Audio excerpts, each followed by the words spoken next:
యువతరం ఇలా అనుకోలేరు.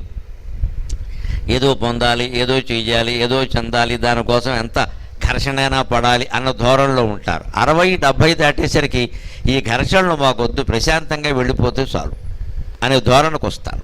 అదే తత్వం క్రమంగా నేర్చుకుని 20 వాడు 60లోకి వెళ్ళేసరికి పరిపక్వత చెందాలి. ఇది కావాలని కోరుకోవడం కాదు, ఏది జరిగినా ఒప్పుకునేలా ఉండాలి. యాక్సెప్టెన్స్ యాజ్ ఇట్ ఈజ్ అంటారు.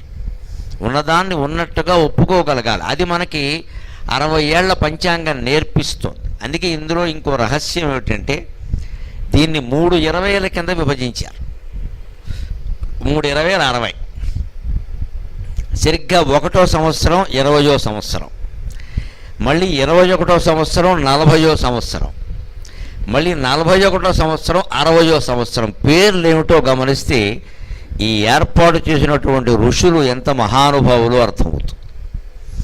ఈ 3 20ని ఏమన్నారంటే మొదటి 20 సంవత్సరాలని బ్రాహ్మీ వింశతి అన్నారు. ఇది బ్రహ్మదేవుడికి సంబంధించింది అన్నారు. రెండవ 20 ఉన్నాయే 21 నుంచి 40, దీన్ని వైష్ణవీ వింశతి అన్నారు. ఇది విష్ణువుకి సంబంధించింది అన్నారు. మూడవ 20 ఉంది కదా 41 నుంచి 60, దాన్ని రౌద్రీ వింశతి అన్నారు. రుద్రుడికి శివునికి సంబంధించింది అన్నారు. బ్రహ్మ విష్ణు మహేశ్వరులు ముగ్గురు దేనికి ప్రతీకలు? సృష్టి, స్థితి, లయం దానికి ప్రతీకలు. అంచేత సృష్టి జరిగిందంటే ఆ సృష్టి కొనసాగడము ఉంటుంది. స్థితి అది మళ్ళీ వెనక్కి ఉపసంహారం అయిపోవడం కూడా ఉంటుంది. మనం పుట్టాం అంటే బతకడానికి సిద్ధంగా ఉండాలి, బతుకుతున్నామంటే మరణించడానికి సిద్ధంగా ఉండాలి. మనిషి సమస్త దుఃఖాలు సమస్త భయాలు ఎందుకు ఎదుర్కోవలసి వస్తుందంటే మరణానికి సిద్ధంగా లేకపోవడం వల్ల.